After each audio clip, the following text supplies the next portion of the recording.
Ustadz, apakah mohon maaf ya, mungkin tulisannya baik, cuman saya yang belum bisa baca ya. Tulisannya bagus, cuma saya yang belum bisa baca. Mohon izin, mohon maaf. Baik. Dari sebentar. Ustadz, apakah bila kita telah merasa betul kebesaran Allah pada diri kita, baik, apakah itu pertanda maksudnya sudah merupakan petunjuk bahwa kita telah mendapat petunjuk dan mulai dekat dengan Allah? Baik.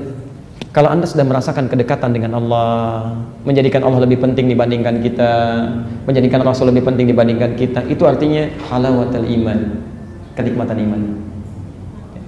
Artinya memang sudah dekat. Sudah dekat. Anda lebih nikmat. Cirinya begini. Biasanya kalau orang sudah dekat dengan Allah, maaf, jangankan yang wajib, yang sunnah nggak mau ketinggalan.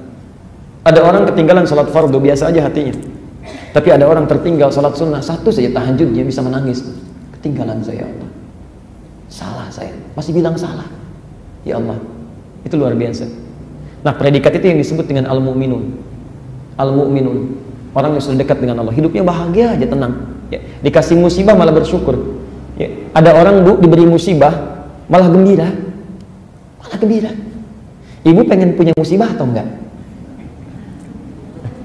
Tapi kita tidak bisa menghindar. Ada orang diberi musibah malah gembira. Wa basyiris sabirin, berikan kadar gembira pada orang-orang yang sabar. Ada orang mendapat musibah malah gembira. Alhamdulillah, Allah percayakan musibah kepada saya, dengan itu saya diuji dapat pahala, daripada nggak dapat musibah sama sekali. Senang tuh, Masya Allah ya. Ada 3 tingkatan iman nanti di Quran ya. Kalau iman standar yang biasa-biasa namanya amanu.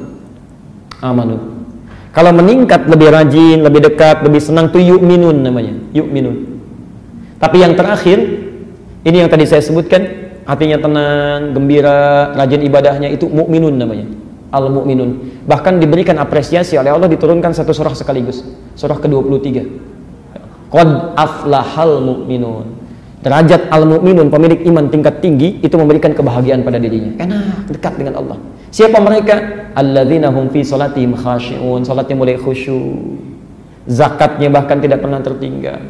Bahkan yang hebat, saking dekatnya dengan Allah, malu berkata-kata yang tidak bagus.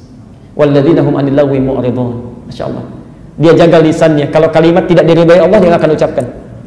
Memandang sesuatu kalau Allah nggak suka dia akan palingkan. Masyaallah. Itu sudah dekat tandanya. Nah, kalau Anda sudah didekatkan oleh Allah, Anda jangan jauhkan lagi. Ini kadang-kadang suka aneh. Allahnya sudah tingkatkan, dekatkan, malah manusia yang menjauh. Malam tadi tahajud, besok malamnya malah enggak. Allah sudah angkat, maka pertahankan. Zuhur Anda salat di masjid, asarnya malah enggak. Besar mana pahalanya salat di masjid dengan di luar masjid? Di masjid, Masya Allah. Berapa pahalanya? Belum tentu. Belum tentu, Masya Allah. Datangnya aja masjid itu, masjidnya saja, tempatnya itu 25 kali lebih baik dari tempat biasa. Di hadis Muslim disebutkan jarak 1 ke 2 500 tahun, 2 ke 3 500 tahun, 3 ke 4 500 tahun. Baru masjidnya, belum sholatnya. Anda masuk melangkahkan kaki kanan, Allahumma ftah li abwaaba rahmatik, pahala lagi. Anda sholat tahiyatul masjid, pahala lagi. Anda niatkan duduknya i'tikaf, pahala lagi. Masya Allah. Anda sholat berjamaah, dapat 27 derajat lagi. Anda zikir, pahala lagi.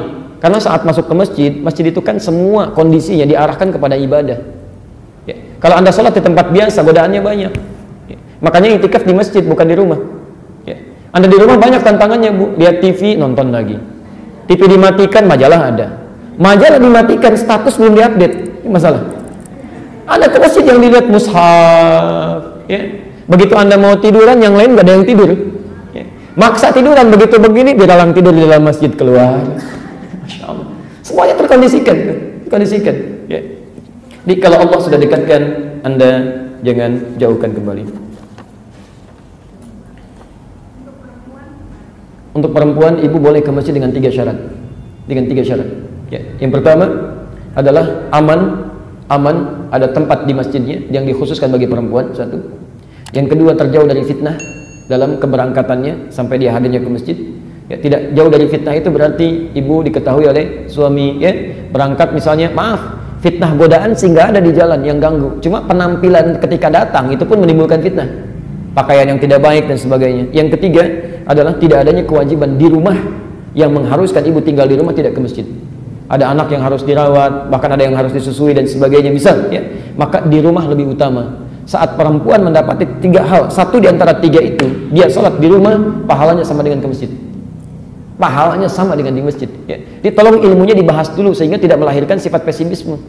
Ya laki-laki banyak pahalanya, saya enggak. Ada di zaman Nabi itu perempuan Ansor datang pada Nabi mengatakan, ya Rasulullah, enaknya jadi laki-laki katanya. Kata Nabi, 5, kenapa? Enak, mau jihad nggak ada batas, mau haji nggak usah ada mahram, ke masjid bisa kapan saja. Kami perempuan bagaimana? Kata Nabi, tidak ada pertanyaan terbaik dari kalian saat ini kecuali dari perempuan ini. Pertanyaan terbaik, Masya Allah. Apa kata Nabi? Sampaikan pada teman-temanmu itu, sampaikan pada teman-temanmu. Di rupanya orang ini rapat dulu dengan teman-temannya. Jadi juru bicara datang pada Nabi, sampaikan ini katanya. Nabi tidak diberitahu, tapi dengan sifat kerasulannya diberikan oleh Allah pengetahuan. Sampaikan pada teman-temanmu apa yang dilakukan para suamimu di luar rumah. Sepanjang engkau ridha dengan itu semua, maka engkau dapat pahalanya. Masya Allah. Yang Jumatan siapa? Bapak. Yang menyiapkan pakaiannya? Bapak juga. Ibu yang menyiapkan, ibu yang support, ibu yang titipkan doanya, ibu dapat pahalanya. Pilih mana? Kerja belum tentu dapat gaji, nggak kerja dapat gaji. Anda tidak langsung ke masjid, tidak harus kecewa. Ada tawaran yang lainnya. Ya. Al-Bukhari nomor hadis 2996. Idza maridal 'abdu aw safar kutiba lahu mithla ma kana 'alaihi muqiman sahihan.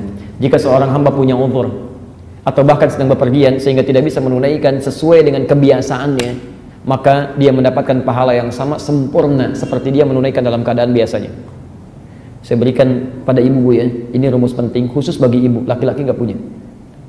Demi Allah saya katakan, cuma ibu yang punya. Kalau ibu tidak manfaatkan, sayang betul. Sayang. Bukankah perempuan, mohon maaf, memiliki masa libur? Ada haidnya. Kalau ibu pahami rumus ini, ya kata Nabi, seorang yang melakukan kebiasaan baik, kemudian ada uzur tertentu kebiasaannya tidak bisa dilakukan, dia tetap dapat pahala yang sama. Kenapa ibu saat suci tidak gunakan memperbanyak kebaikan? Baca Quran, biasakan baca Quran, baca Quran, baca Quran. Pahalanya berapa satu hurufnya? Tahu dari mana? Belum kasih tahu. Ya, At-Tirmidzi nomor hadis 2910. Man qara'a harfan min kitabillah falahu asyru hasanat. Siapa yang baca satu huruf saja dari Al-Qur'an, Alkitab, dia dapat 10 kebaikan. Ibu bayangkan, ibu saat masa suci biasa baca Quran, baca Quran, baca Quran. Begitu masuk masa haid tidak baca Quran, pahalanya tetap dapat. Tetap dapat. Perempuan ketika sedang tidak sholat, itu pahala sholatnya diberikan. Kalau dia biasa sholat, maka bagaimana dengan orang yang biasa tahajud, biasa tahajud, sholat sunnahnya dikerjakan, amalannya dikerjakan. Ketika dia istirahat dalam liburnya, pahalanya tetap diberikan. Insya Allah. Maka rugi bagi seorang perempuan ketika dalam masa sucinya tidak bisa memperbanyak amal soleh. Rugi. Begitu tidak sholat, sedang libur, alhamdulillah ujungnya kita dapat pahala walaupun nggak sholat, belum tentu. Kalau nggak pernah dilakukan. Mohon izin kalau tidak bisa dibacakan semua ya. Saya 2:30 harus berangkat ya, pelan-pelan. Saya baru landing kemarin dari Auckland, kemudian langsung nyambung lagi, langsung ke Lampung. Tadi baru landing dari Lampung, jadi diikuti lagi. Ini saya masih harus berada di satu tempat setelah ini ya. Jadi saya baca satu dulu, kemudian kita jawab, yang lainnya kita simpan ya. Kita bertemu kemudian. Waalaikumsalam warahmatullahi wabarakatuh. Apakah apabila kita mempunyai harta misalnya rumah yang tidak ditempati atau sekali-kali saja ditempati, apakah berdosa? Bagaimana sebaiknya memaksimalkan harta benda yang nganggur? Masya Allah, orang cari pekerjaan nganggur, nah ini rumahnya nganggur. Baik, ada kekhususan di rumah karena anak kami belum mampu secara umur, tapi ada investasi dunianya. Pelan-pelan. Ibu bapak punya aset dunia, tidak salah. Silahkan. Yang salah itu 2. 1, berusaha mendapatkan sesuatu cuma untuk memenuhi keinginan saja, tidak dalam kebutuhan. Itu keliru. Biasanya keinginan itu sumbernya dari nafsu, kebutuhan sumbernya dari takwa. Ingat betul ya, ingat betul. Kalau cuma ingin itu nafsu. Nah, oleh Quran diberikan isyarat, kalau Anda ingin mendapatkan sesuatu, maka yang terbaik Yang terbaik, landasan keperluan itu didasarkan pada kebutuhan, bukan keinginan. Itu lebih tepat. Anda beli nggak dosa, memang nggak dosa. Cuma kalau Anda tidak gunakan, sayang. Anda investasikan pada sesuatu yang tidak tepat. Maka ketika Anda ingin beli baju misalnya, ya, asas takwa kebutuhan itu menunjukkan kepada Anda, baju ini saya pengen beli, butuh nggak? Mau dipakai apa? Ya. Kalau cuma ingin saya beli, cuma dilihatin aja, begitu buka lemari pakaian dilihat, puas karena masih ada. Puas aja gitu. Cuma nggak pakai, sayang. Ya. Sesuatu yang dipuasi karena tidak digunakan itu nafsu tandanya. Nafsu. Ya. Coba cek lagi. Termasuk ketika Anda inginkan rumah, coba cek keperluannya apa. Investasi untuk anak boleh, silakan. Tapi ketika Anda dapatkan itu harus jalan juga dengan perawatan. Silakan gunakan. Barangkali sambil menunggu Anda gunakan untuk rumah tahfidz. Ya. Anda rawat, fungsikan ruangannya dengan baik, gunakan untuk ibadah, lebih terpakai daripada Anda diamkan. Bisa, ya. Salah tidak, tapi Anda punya konsekuensi untuk bisa merawatnya. Sayang kalau tidak digunakan, setannya banyak. Saya katakan setannya banyak. Karena ada satu setan khusus yang menunggui ruangan yang kosong. Ya. Namanya Dasim. Perempuannya Dasimah, ya. Perempuannya Dasimah, Masya Allah. Dasim itu salah satu tugasnya menempati ruang kosong. Jadi kalau Anda masuk ke satu ruangan, misal itu kata Nabi, setan sudah masuk. Jadi Anda keluar ke sini, meninggalkan kamar misalnya, setan masuk ke situ.